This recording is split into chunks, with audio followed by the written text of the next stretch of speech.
PMEGP লোনের মাধ্যমে নিজেকে স্বনির্ভর করার উদ্যোগ গ্রহণ করেছেন দীপ দাস এবং তারপর তিনি সেই লোন নিয়ে টিস্যু পেপার কারখানা খুলেছেন।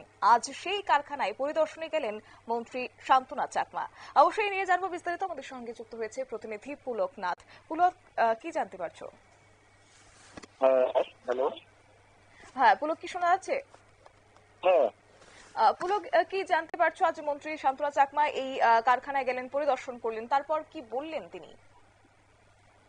দেখো, আজ কাঞ্চনপুরের তেলেনং তুলিং বুথে অনুষ্ঠিত হয় প্রধানমন্ত্রী মন কি বাত কার্যক্রম। হ্যাঁ, সেখানে উপস্থিত ছিলেন ত্রিপুরা সরকারের মাননীয় মন্ত্রী শান্তনা চাকমা মহোদয়। পরবর্তী সময় এলাকার সেই যে দীপ দাস নামক সেই যুবকের বাসভবনে কৃষি ব্যাপারে কারখানা পরিদর্শন করেন মন্ত্রী শান্তনা চাকমা মহোদয়া। এবং সেই সেই যুবকটি যেন লোনের মাধ্যমে সেই প্রকল্পের শুরু করেছে সে। পাশাপাশি তিনি সেই যুবকটি সরকার এবং দেশের প্রধানমন্ত্রী নরেন্দ্র মোদীকে কৃতজ্ঞতা জ্ঞাপন করে ঋণ প্রদানের জন্য।